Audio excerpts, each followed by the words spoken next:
Recording start in 5, 4, 3, 2, 1. Start. I am thankful to you for having given me this opportunity. Long last to say a few words on the budget already. Much has been said, and I think the finance minister has come in for his share of congratulations as well as criticisms. So there is not very much to say, but I should like to say a few words. The increased development expenditure and the absence of any new taxation has earned for the budget a good response even from the businessman. I especially welcome the relief given to the middle classes by raising the exemption limit of income tax in respect of personal income. No doubt this is some relief to the middle classes, but I would request the finance minister if he could to raise this exemption limit from rupees 40,000 to rupees 60,000, as that would give substantial relief to the middle classes.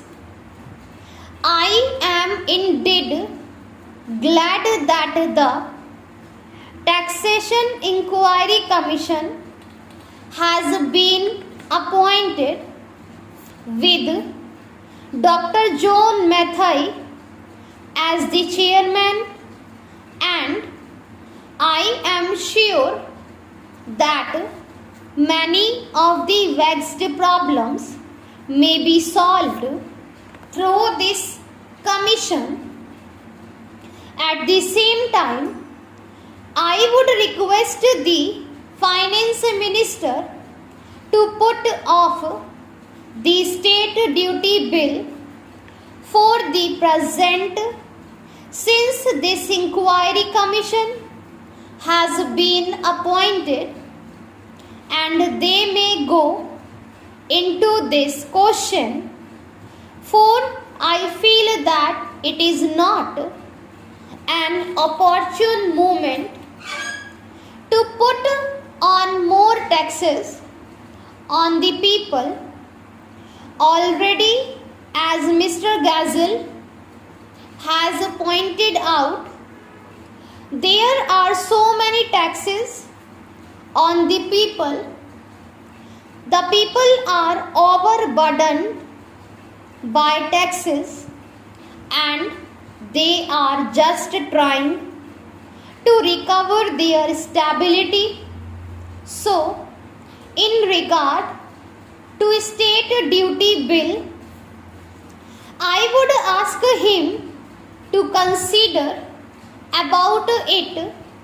My reason for asking it to be postponed is, as I have said, that the people are still facing economic distress, and then our government is not able to offer the amenities which other countries have where the state duty exists, such as free compulsory education for children, free medical aid, homes for the poor, and the destitute old age pension, etc.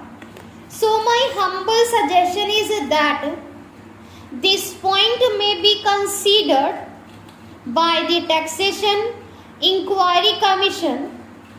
I agree that there is a brighter side. We are making encouraging progress towards laying the foundation of a welfare state with the cooperation of all and the implementation of the 5-year plan. I am sure, sir, that we should be able to lay the foundation and fulfill the dreams of India. It is indeed encouraging to know from the finance minister that there is a tendency of lowering food prices all over the world, and in that case the prices in our country too would be lowered. Regarding defense, for obvious security reasons, I do not agree with my friends who say that the expenditure should be curtailed. It is not advisable to take any undue risk and slacken the defense arrangement. Indeed, defense is one of our valuable assets, although strange to say, there seems to be adverse opinion in some quarters. I agree with what General Cariappa once said, that God and army are remembered only when there is trouble.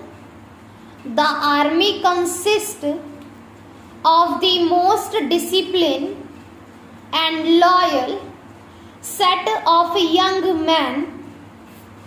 It would not be proper to effect economy in the pay of these brave officers, as it would not be an incentive for the right type of young man to join the army, and it would become ineffective and inefficient.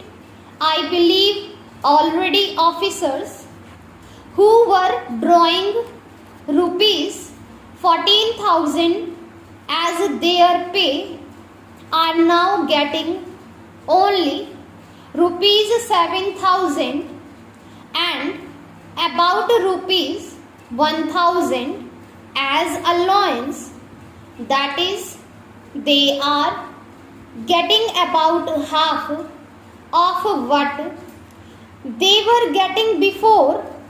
It is very hard for those officers on field duty to establish separate establishments for their families and for their children, and I would especially appeal to the finance minister to see that the family allowances may be restored to those officers who are on field duty.